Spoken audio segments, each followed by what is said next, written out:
The views and comments expressed on the following radio program by its hosts and their guests do not necessarily reflect the views of rmconair.com or its affiliates. Listener discretion is advised.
Peace.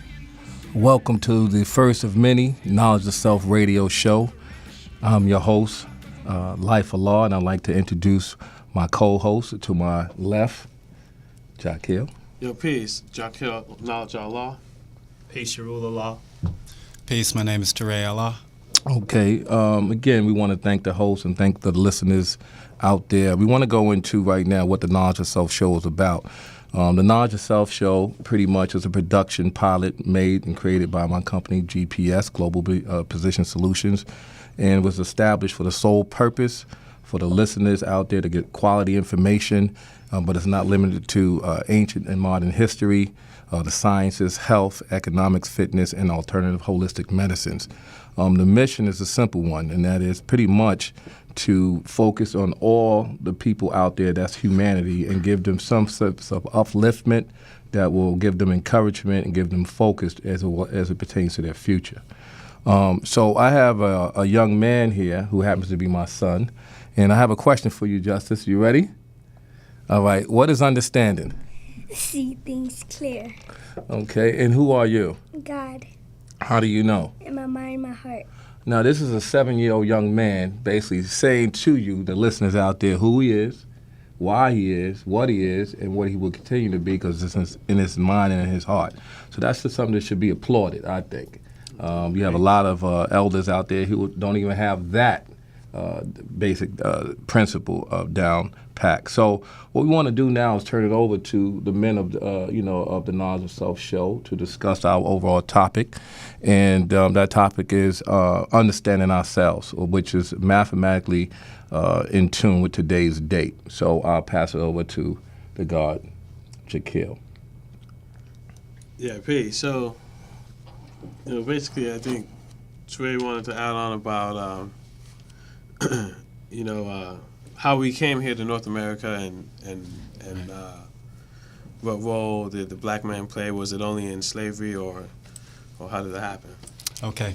So in terms of us talking about understanding ourselves, it's important for us to look deeper into how we came to North America, because as far as history is concerned in different parts of the world, especially where we are in North America, we have this blank space in terms of history, in terms of how we came to North America and dates and everything related to that.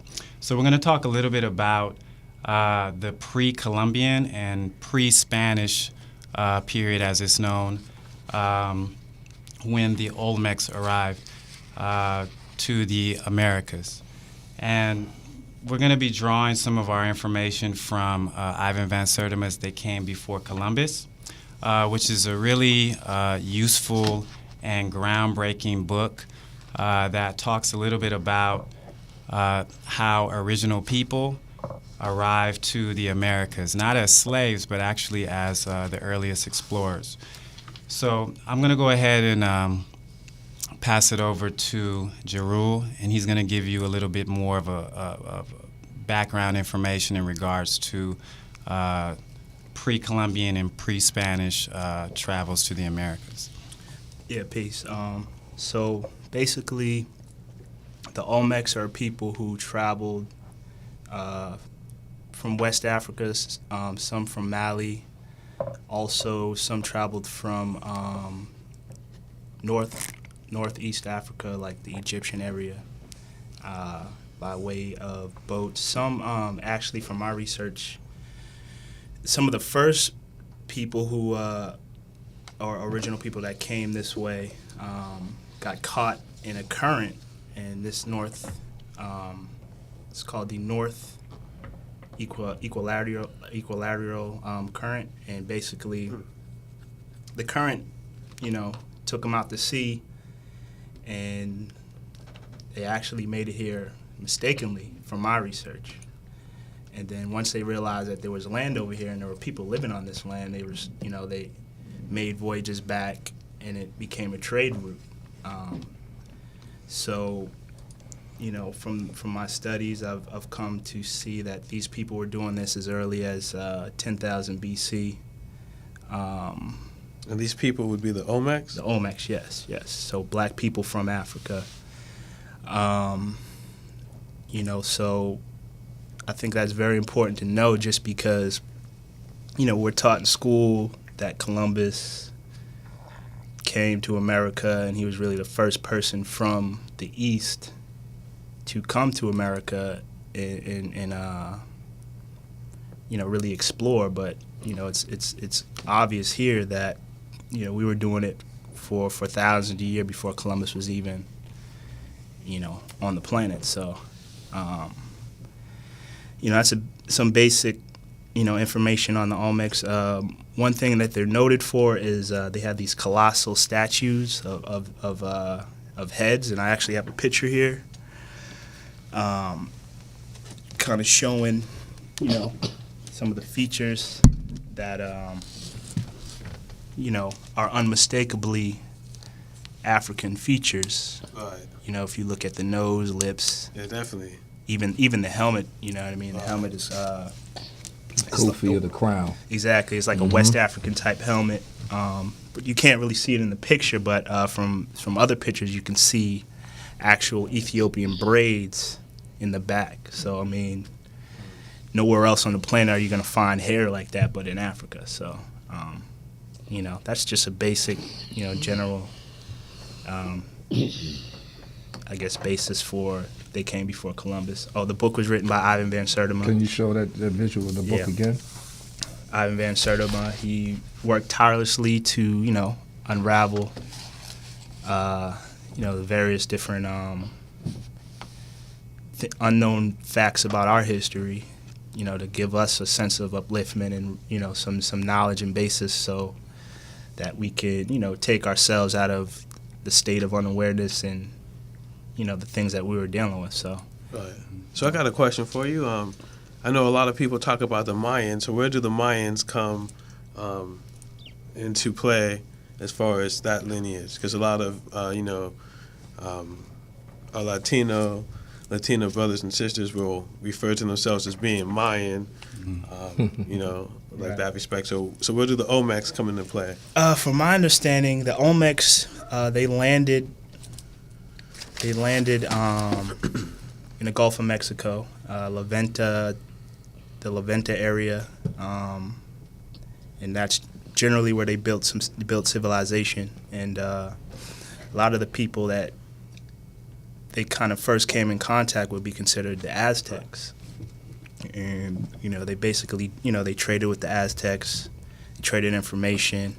And if you study, like, Western African culture and look at some of the Aztec culture, you can kind of see the similarities. Especially in that Levanta area, you see the pyramids down there. And then, obviously, if you look at Egypt, you got, various pyramids in that area also. Mm-hmm. So you can see some relationship there. As well, so from my understanding, the Aztec, they taught the Aztecs, and then the Aztecs taught the Mayans. So something like what we're doing right now, sharing information, passing it on, not hoarding it as our own, but they actually said, let's collaborate together, share different technologies, different things to become more of an advanced civilization. Exactly. Why is that? Here's a question for you as well. Anyone on the panel or anyone that's hosting with me here today, why is that so important in terms of understanding? Why? Because there's a misunderstanding or disconnect with the black and brown today. It seems like some will call them Latin, some will call them whatever. But the point is that we're all original people. And why is that needed to be understood in this day and time? I'll take it. I mean, I just think there would be so much more of a unity, and things would be much more peaceful. Because if you look at the communities that we live side by side, black and brown. Mm-hmm. But by and large, we don't necessarily interact with each other. So, is that by design, or is that more so a mindset that's been developed over time? I didn't mean to cut your wisdom. I think that's definitely by design. I know my years may not be exactly right, but in the 1900s, at a point in time, there was a time where black and brown fought side by side for civil rights. You know what I mean? And to stop that battle from going, they definitely devised ways to separate black and brown, so that would be an easier target to fight against, combat. Okay, so the divide and conquer situation, which is still going in this day and time. Right. And you want to add on to that, Go? I think one thing that we would like to communicate with everyone is that there are several areas in Mexico, as we know today, where there has been African presence in parts of Mexico. For example, Guerrero would be one of the places that has been mentioned to me from native Mexicans. And I think just the information that was disclosed and that came before Columbus in this whole panel discussion is that we advocate that we're one people, we're original people. And what also needs to be communicated is that we had a mutual exchange of information, mathematics, and science. And that's how we were able to develop the proof on the earth in the form of pyramids that we actually did have some sort of collective goal in mind. Mm-hmm. I think that's a good point to bring up. Mm-hmm. I think today it should be mentioned that Levanta is in the Mexican state known as Tabasco, and it's a really good tourist location. So it's no relation to Tabasco sauce. It's just okay. I want to make sure that, because this is a hot situation that we're in right now, so we want to make sure it's not in relation to the sauce there. Okay, great. Yes, sir. I have another question before we go into our first break. There were 4 men, as it relates to black history, that was important to us. Does anybody know who those 4 men were, and why is this month so important as it relates to understanding about who we are, what we are, why we are, where we're going? Anybody want to add on to that before we go to our first commercial break? Well, I know one of them is definitely the father, and then you have Elijah Muhammad. Mm-hmm. You have his teacher, Farad Muhammad, and I know there's one more. Okay. Well, let me help you. Let me go ahead and correct that error for you. First of all, it's Master Fard Muhammad, the Honorable Master Fard Muhammad. Then it becomes the Honorable Elijah Muhammad. Then it becomes the the Honorable Malcolm X, and then, of course, Allah the Father. Right. And what's so significant about them in this particular month is 2 was born in this month and 2 returned to their essence in this month. Mm-hmm. So we want to dedicate this show to them, because without them, the bringer of knowledge, the manifesting of that knowledge, and sending out that message. Malcolm X, who was a teacher to Allah the Father in the mosque back home in New York City. And of course, Allah the Father brought the great supreme understanding to us so that we can be able to do what we do today. So I think what we want to do right now is go into our little first commercial break. And we'll come right back so we can continue the dialogue in this most important day of understanding. Mm-hmm. Peace. Peace.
Welcome back to the Knowledge of Self radio show. Again, I'm your host, Life Allah. Along with me is Jerule Allah.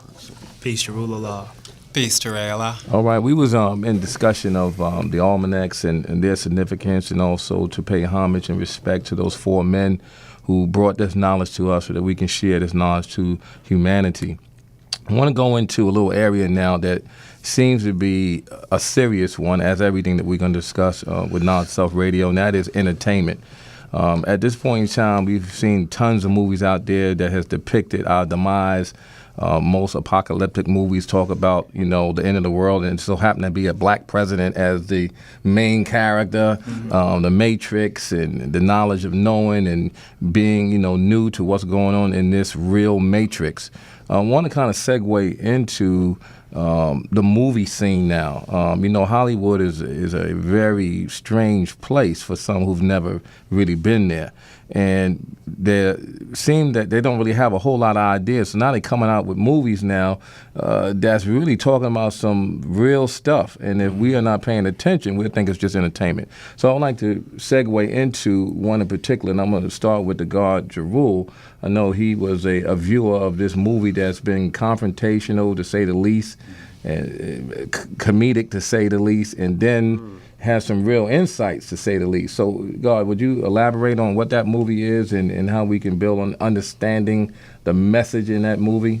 The movie is Django, Django Unchained, written by Quentin Tarantino. And, for those of you who haven't seen it, basically it just deals with Django, who is a slave who gets freed to help a German man, basically with bounty hunting and tracking different people.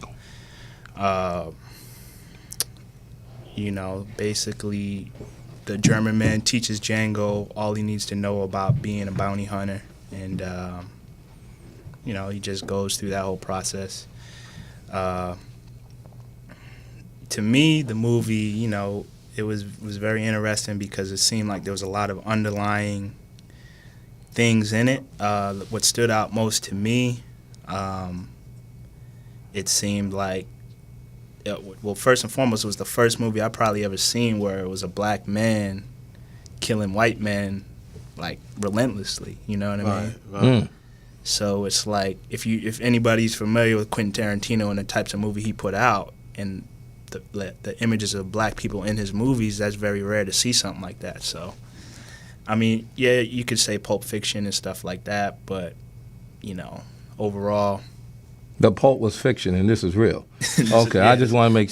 I'm just trying to make sure we understand and understand that there's some significance to this movie, and what the original man's mind is as it pertains to being enslaved. And now we have the black man's mind to a degree, as well as the black woman enslaved from a psychological aspect. So now, how does that play into this movie with him killing, as you say, Caucasian men relentlessly? And what impact does that play on those, say, young people or people who've seen this movie? How does that impact them, and what will they do? Because I remember a story that was told to us, the guards back in New York, that the Harlem Six, if y'all familiar, actually, when they looked at those lessons, they actually went out and handled their business at that time.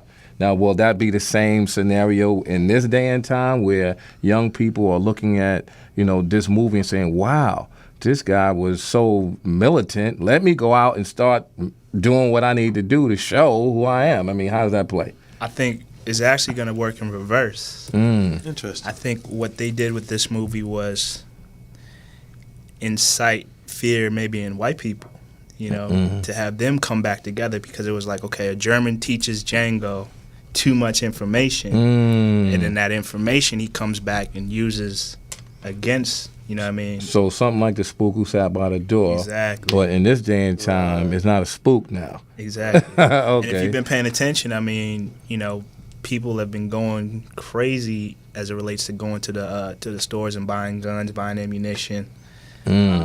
So, Indeed. But you don't see that in original people. You see that more in Caucasian that's people. what I'm saying. Right. You know what I mean? That's a big issue. That's my point. That's my point. So. Wow. Yeah, and I think timing is everything for a movie. So we're coming into the Academy Awards are about to premiere, as well as the NAACP Image Awards.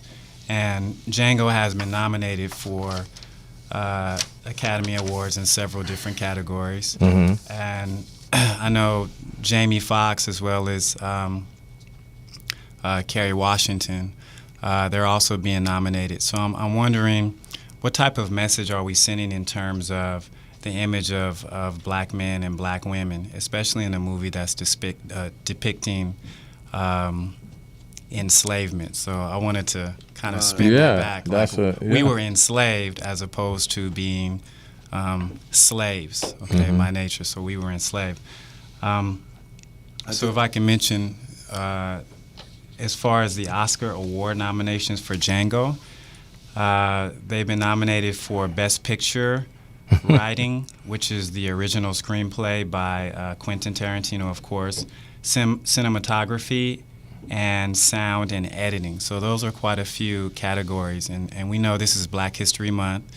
And again, like I said before, timing is everything. So what type of message is Hollywood sending to just all people in general, people who will go out and watch a movie of this nature? Right. I think for one, I mean, there's different parts in Django where I remember, like you mentioned, he was taught by that Caucasian man who kind of gave him that little extra bit of knowledge and wisdom to get over on other people who didn't necessarily have that. But there's a moment like in the opening parts of the movie where that man comes along, he saves Django, and then those other 4 so-called slaves were sitting there, and they kind of didn't know what to do. You know what I mean? And they kind of had that, well, should we help him kind of mentality? And then until one of them was like, nah, we're not helping this dude. All those whips and my woman getting beat and all that, and, they did their thing. Not that I'm trying to incite that people should run out and go try and beat up white dudes for slavery or anything, but I'm saying the mind state of those people, they almost wanted to be enslaved, and although they had the chance for freedom, they still kind of almost fought off the chance for freedom and almost still wanted to be enslaved. That's very serious. Even more importantly, as it relates to, as you say, I saw parts of the movie. I haven't seen the whole movie yet. I just saw the first maybe good 10 minutes. And, what I saw was, this man in the line, he was being looked at by the, a person, finding out who he is, what's your name? And, your name Django, you know what I mean? He was like, he had his head in a passive way where he didn't want to really say it, you know what I mean? Then all of a sudden he got him out. What reminds me about this movie, and even in detail, in a comedic sense, it was a movie back in the day called The Blazing Saddles. And kind of the same Western feel, black man riding the horse, he's the sheriff now, and all of these Caucasian people, when he was riding through the town, was giving him this look of awe, like, who are you? You know what I mean? This black man who's free, wearing a star of the sheriff, and so it kind of reminded me of that a little bit. You know what I mean? The other part too that I thought, from what I saw, was interesting is that those four men, after the slave, the main character, left, the four men and went and handled their business with the Caucasian man, like killed him up and shot him a couple of times.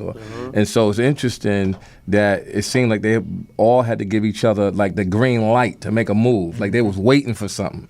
Okay, can we do this, or we shouldn't do it, or if we do it, what's going to happen? Like they had a lot of doubt, and which brings me to the next subject.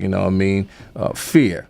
And understanding fear and how that's played a part in the slave mentality that we have today with our people. You know what I mean? A lot of people, when we talk about, do you know yourself, the first thing they say is their name. They don't understand the origin of their beginnings. How does that play into what we're talking about as far as this movie and other, say, movies like The Matrix and other movies that have so much science in it that people just thought it was just waving out of bullets. But those bullets had some symbols to it too, as well as, underneath the door when the oracle, happened to be a black woman, told him, know thyself. You know what I mean? Morpheus was telling him, you're the one. Not the one, but I'm teaching you who you are. So he was a 5% according to me. You know what I'm saying? Teaching, you know what I mean? The human family. So how's that play? Well, I would say, I think for one, it's real important to know yourself. Like you said, to know your beginnings, because do we have a beginning? Oh, you said know your beginning. Do we have a beginning? I would say original people don't have a beginning or ending at all. But by know your beginnings, or by what I'm trying to say by that is, what I'm saying, know your history, know where you came from, know your lineage, all the great things that your people have done. You know what I'm saying? Your people as a whole, and then your own personal people in your family lineage where you come from. I think too many times, like this movie Django, like you mentioned, it was released in February, which is Black History Month, the shortest month of the year, ironically. But in any event, it's released and it almost promotes that mind state of slavery. And you only come from slavery, and that's where your history begins. And I think that's the important part of having understanding of yourself.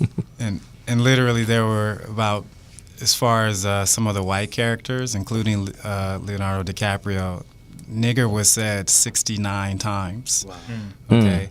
Well, that's a serious number. That's a serious number. And then that's interesting because you said they're nominated for an award for sound and editing. Right. But that word was said 69 times.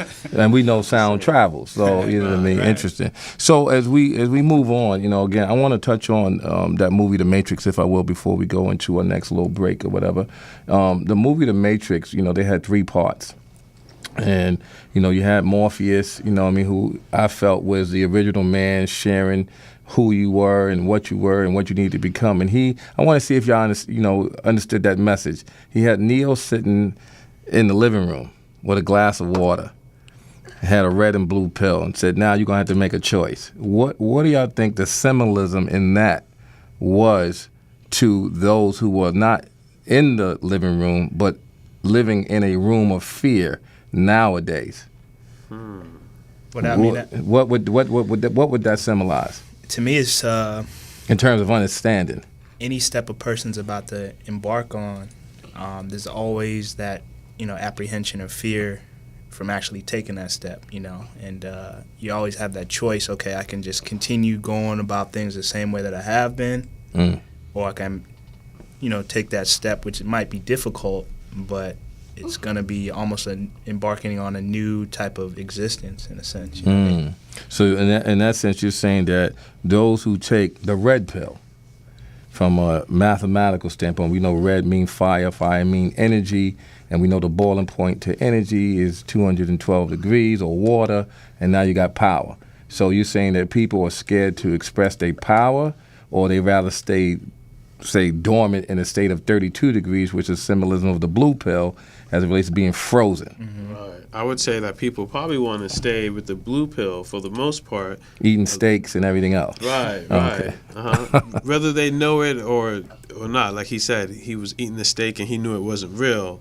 You know No, what I that mean? was And the brother, the man named Cypher. Cypher, Yeah, right, yeah, which yeah. is dealing with completion in the group. So that's interesting. Yeah, very interesting. Even the names of the characters in Trinity, Cypher, Morpheus, the Oracle. So real serious thing. So we're gonna go ahead into another break. We want to thank all those out there that's listening to this, and we hope that you're taking this information for real. Again, we're not here to have you believe anything. You know, we want you to go out and research what we're saying and start doing the knowledge to many things. And we'll come back and we'll move right along with the Knowledge of Self radio show. Peace. Hey, are you tired of those same old energy drinks with bad taste? Make a switch to Pitbull Energy Drink with a guaranteed no aftertaste. Pitbull offers more energy with ginseng and vitamins B6 and B12. With a ginger ale lemon lime flavor, Pitbull meets the consumer's demand for better tasting and healthier energy products with a guaranteed no aftertaste. Make a switch to Pitbull Energy Drink. Pitbull offers more energy with ginseng and vitamins B6 and B12. With a ginger ale lemon lime flavor, Pitbull meets the consumer's demand for better tasting and healthier energy products. For more information on Pitbull energy drinks, bars, and mixes, visit their website at hiphopbev.com. That's hiphopbev.com. Online orders available at hiphopbev.com. Welcome back to the Knowledge of Self radio show. Again, I'm your host, Life Allah, with my other host here. Peace. Ture Allah. Peace, Jerule Allah. Ture Allah. Once again, the Knowledge of Self Radio is, one of the pilot shows, again, that GPS is putting on for you out there, the listener, and the viewer, to give you more insight, foresight, and hindsight into how you can get to know yourself better with a whole array of different topics that we can go into.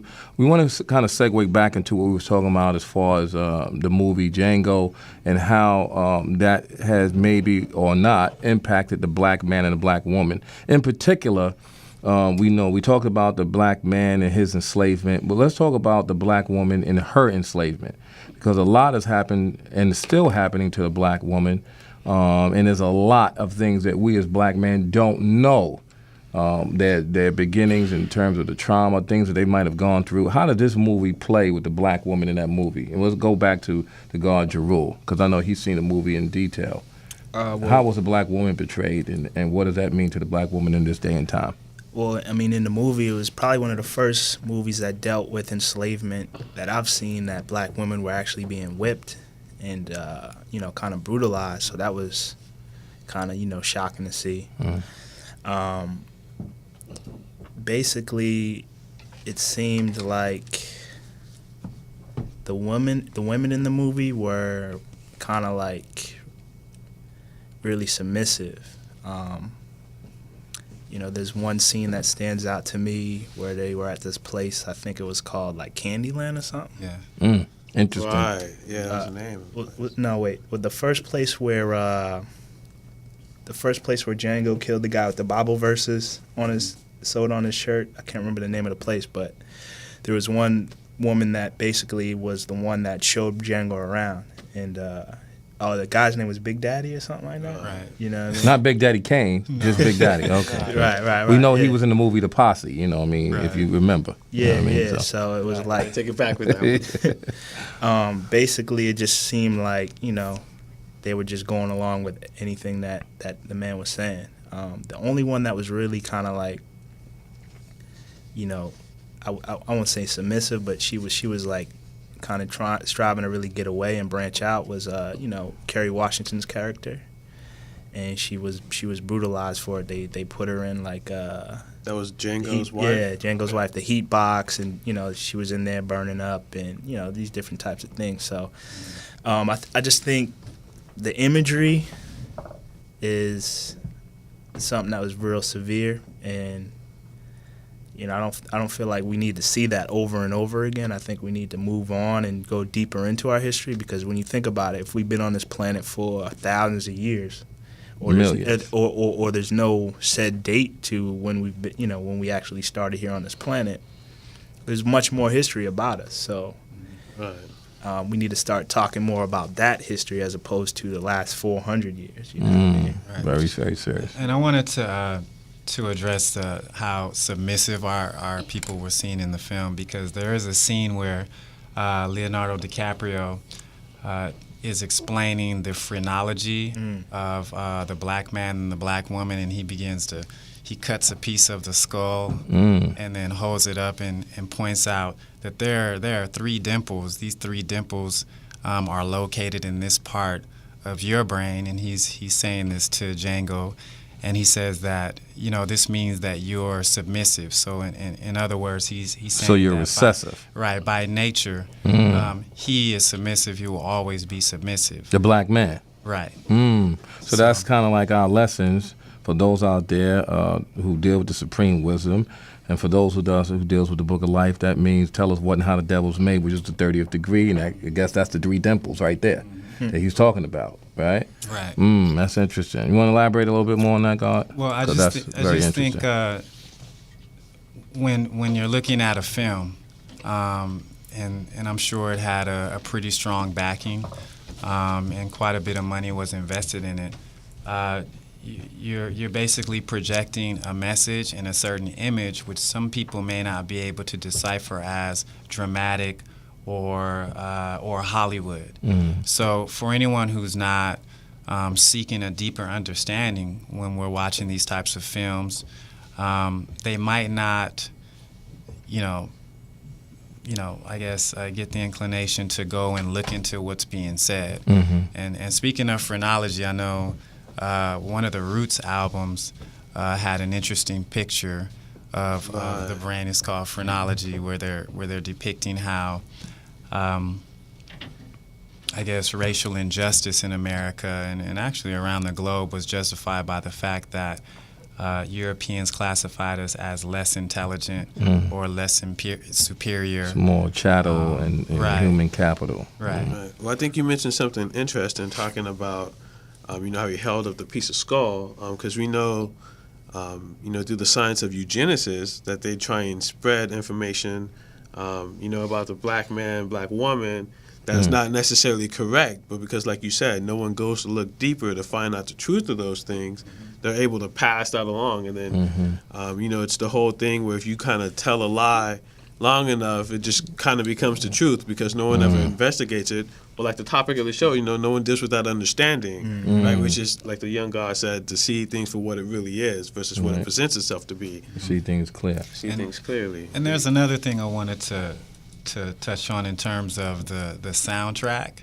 I know they had at least one track in there featuring one of Rick Ross's songs, as well as Tupac. And Tupac's song was kind of interesting because that was during the shootout in the house right after the owner of Candyland was killed.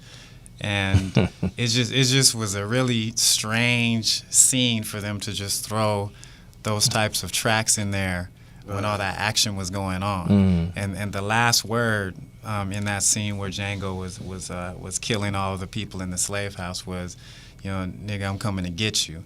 So I can't remember the exact title, but the chorus is in that as well.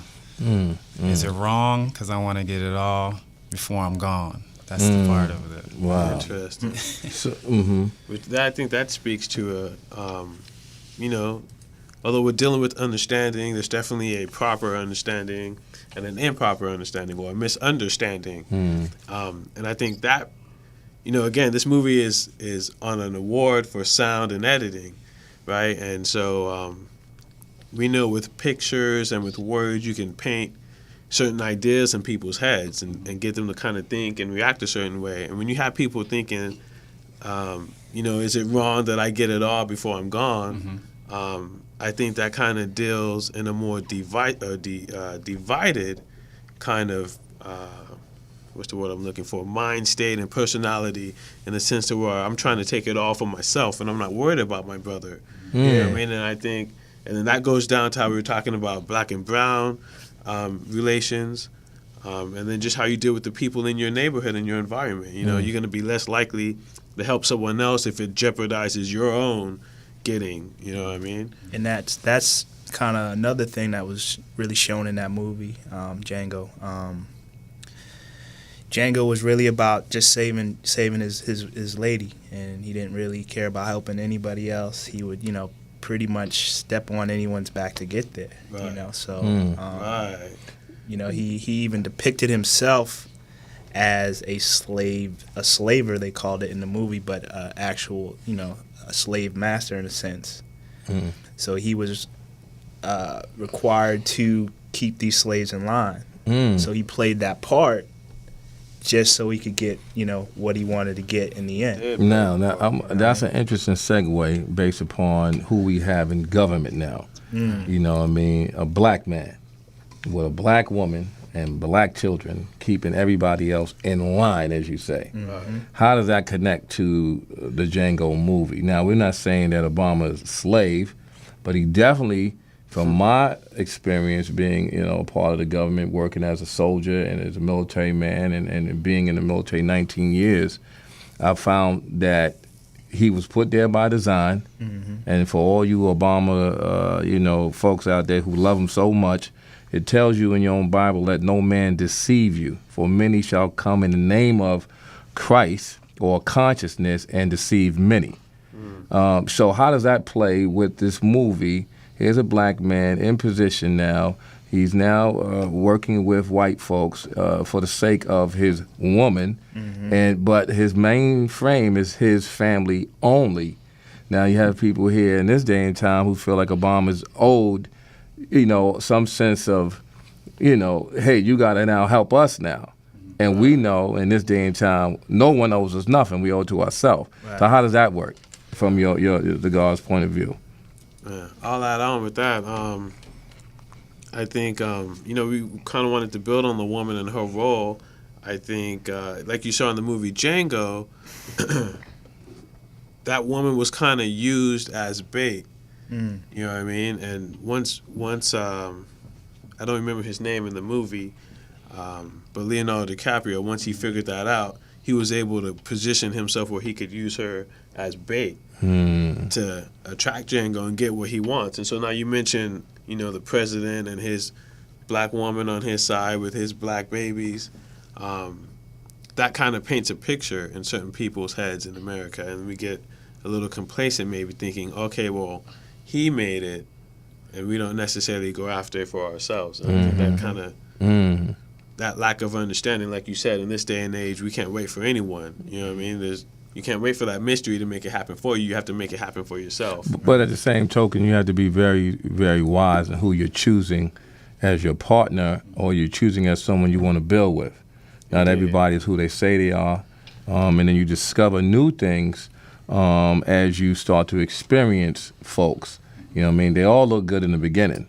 Then you find out other underlying issues, and some that's not understandable at that point, and there's other things that's going on with them that you would never even know until you went through the door with them. You know what I mean? So we want to move now to something else now, because I don't want to just focus on Django and entertainment all day, because that's not what it's about. It's supposed to be a whole broad scope of knowledge and wisdom and understanding as it relates to the knowledge itself. I want to kind of move into health and fitness and economic foundation. We all know that we was just a part of this fiscal cliff, and we all survived the end of the world. That's for you out there. You survived.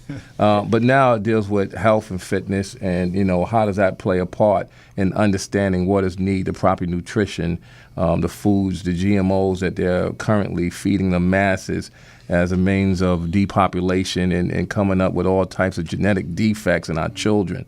We want to kind of go into that a little bit before we go into our next commercial break. So we're going to start off with the guy Jerule again, because I know he's a fitness master, have certificates and degrees in that area, and who's best to be qualified to move in that area other than him. So, God, you want to elaborate on health and fitness and why that's needed to be understood in this day and time for us as an original people? Well, first and foremost, like Justice said, you got to be clear when it comes to understanding. So when you're looking at nutrition and food and things of that nature, you got to really examine what you're putting in your system. Don't take anything on face value. For example, like if you go to the grocery store, just about every product in that store puts the best qualities of that product on the front of the box. And most people will look at it, it says no trans fat, so let me grab it and buy it, take it home. But they don't look at the ingredients. And if they did, most of the ingredients they can't even pronounce, and the chemical names and things of that nature. So if you don't know what it is, don't eat it. That's one, jewel that you can use that'll, help you be healthier.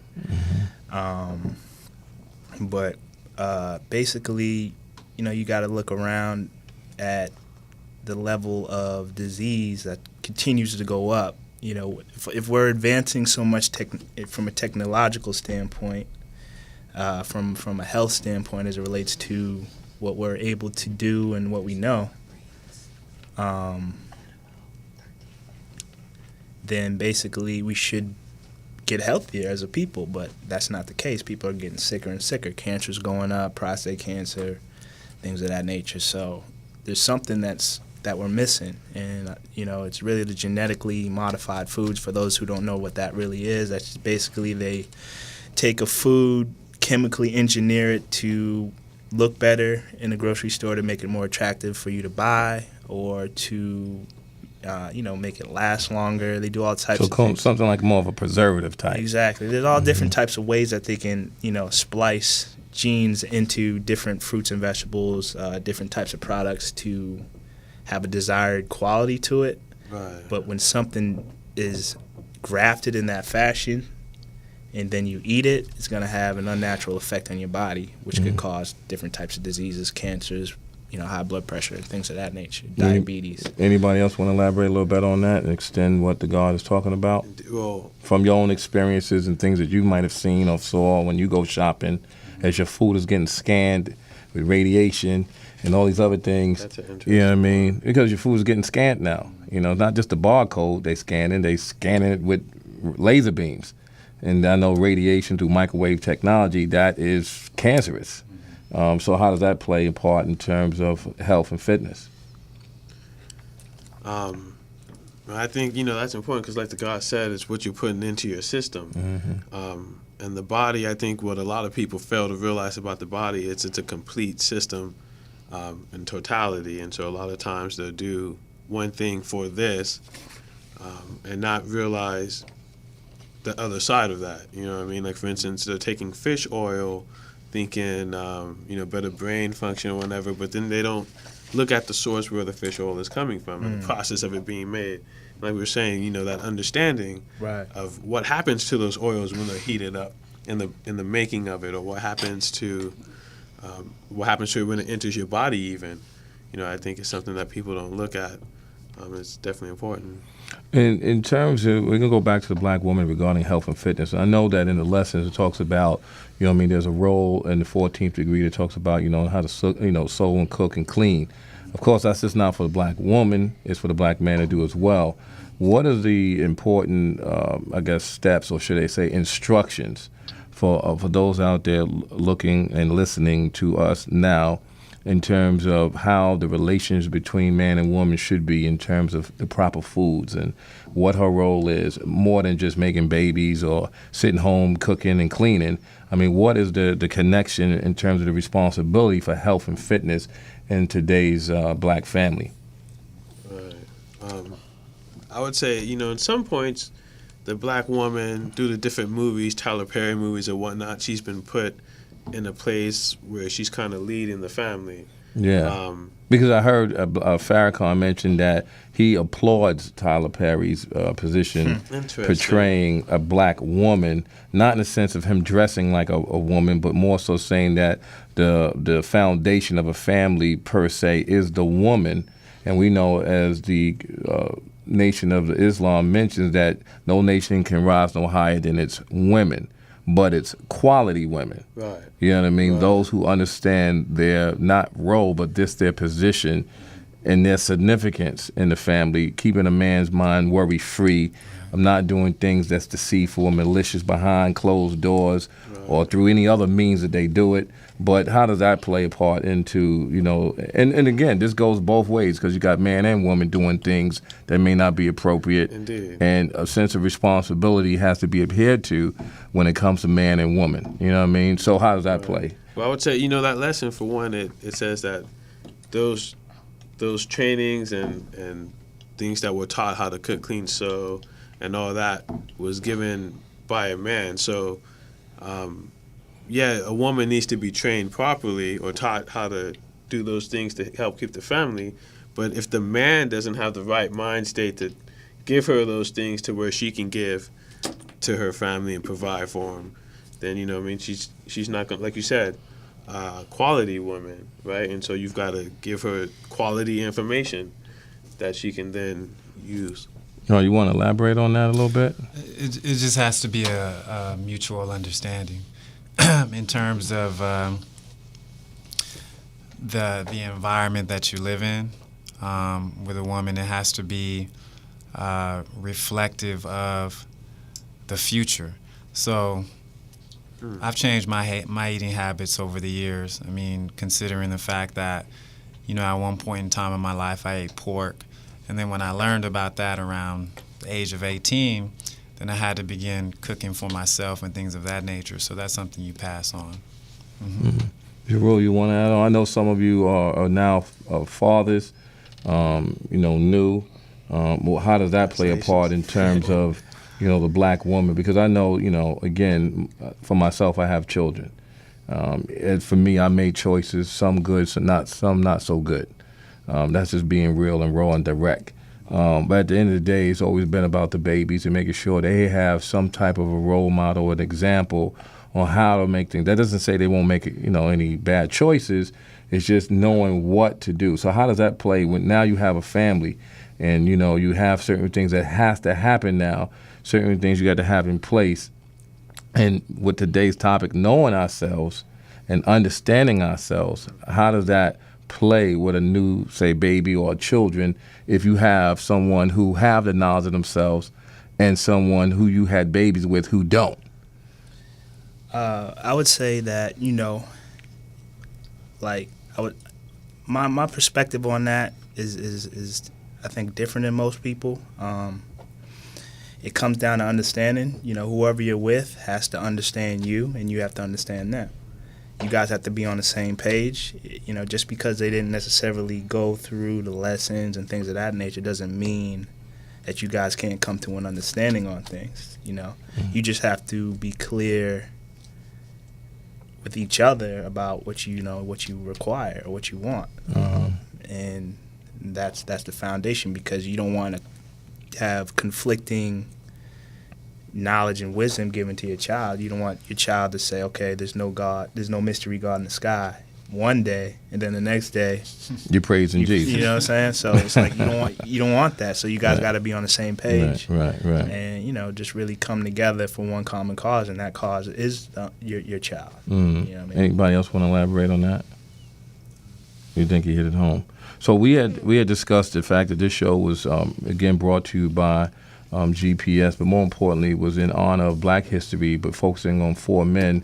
Again, the Master, Fard Muhammad, the Honorable Elijah Muhammad, the Honorable Malcolm X, and of course Allah the Father, who gave us the supreme understanding. What would be the message in Allah's mindset that we all say that we have? What was his supreme understanding, and how do you think that if he was here with us physically, we know that he's here with us in terms of the teachings and the lessons and the things that we're still doing, because build this bill, regardless to whom or what would you say he would say if he was here physically in this state of existence that we're currently in, and what do you think his understanding would be from what you know about him? I mean, none of us met him physically. Some have, that's back home in Mecca. Some have that's back home in Medina. And we have a God here that's on the West Coast, peace of the God, knowledge God, out of Medina, one of the elders and one of the premier elders who pretty much paved the way for this nation to exist. So we want to give shout outs to him and all the other gods and earths out there who have paved the way. What would you say that Allah would say if he was here physically? I think he'd be happy with the state in the sense of, you can find gods all over the planet now. Mm-hmm. So for it to spread, however it spread, whether it be through music, the internet, whatever the case may be, this knowledge didn't just stay in New York. It traveled outside of New York. So from that perspective, I think he'd be happy. Mm-hmm. Mm-hmm. I think that he would tell us to teach the children if we want to preserve the future. And that's really important in terms of the state of things with young people. That as adults, we have a responsibility to children, even if they aren't ours. And we can do the best we can in terms of reaching out and sacrifice a bit more for children than we would for our own selves. I think that's really important. Okay. Well, you have something to bring to that? I would add on to that. I would say he would say teach the babies, and not only that, I would say he would say, unite with the black, brown, and yellow, especially here in the West Coast in California. I think that separation divide is a lot more apparent than it is in the East Coast and now New York and different places like that. So I would say if he was here, especially here on the West Coast, he would say black, brown, and yellow have to unite and bond together. Well, I would definitely say from my knowledge and being in this representative of this nation for over 30 years, doesn't make me better than anyone, just saying that I've had a little bit more time, I would say that he would definitely be honored to know that what he taught us still is living and moving in an area of greatness. I would say, as far as he has said in his tape, for those who have it, that our people seem to be lacking education because they have to pay for it. We're in the knowledge age now. We're in the information age. And so it's so much information plus misinformation that you really need to go out there and ensure that the information that you're utilizing is practical and useful. I would also say that if he was here, from just my own knowledge of what I've learned about him, is that he would say that we're still building. We're still growing. Right. And although we might not have the big, nation appearance like some, but we have impacted the world in such a way that, it goes far beyond measure. As we come to a close with the first of many Knowledge of Self radio shows, we want to give some shout outs to the gods here and earths here and Love Allah, Born Allah, and all those who've paved the way for the gods and earths here in the West Coast, the earths that are here really putting things down and showing, improving. Again, this is not a Nation of Gods and Earth show. It's more so of a show that was open to anyone and everyone who is civilized. I want to make sure that's clear, because a lot of radio shows out there, they want to go back and argue and go back and forth about one word out of the lesson wasn't right. And the whole thing about this whole thing is about understanding. And if you have two people who understand, then everything will be seen clear, as my young God mentioned early in the first part of the show. So as we bring this show to a close and a wrap, is there any final words we want to give, shout-outs, or just thanks? I know I want to thank the Poetess and the RMC on air on staff for allowing us to have this access and opportunity, and as well as all of the listeners out there. Please let people know about the Knowledge of Self show. As you can see, we've talked about many, many things in the last hour, but the idea is to make sure that we, give you something that you can go and research. Anything else, guys? All right, so we like to leave our viewers / listeners with some information that they can go and research, things that were shared on the show. So to begin with, there are 3 of them. We suggest you read They Came Before Columbus by Ivan Van Sertima, view a film called Black Genocide, and one thing we would like you to do is share what you learned from the show with 3 people. So in our next show, we'll be talking about the prison industrial complex and juvenile justice. Okay. Anything else you want to add on to it, Jerule? No. Okay. So again, on behalf of, you want to say something, God? Yeah, just shout out to my family and to my young God, Joel Sims. It's going to be his birthday coming up here February the 6th. Okay. So an early happy birthday to you. Uh-huh. So again, we want to thank everybody, our families, our friends, our associates, and all of that. And again, this is Knowledge of Self Radio every Sunday, 2 to 3. And on that note, we say peace. Peace. Peace.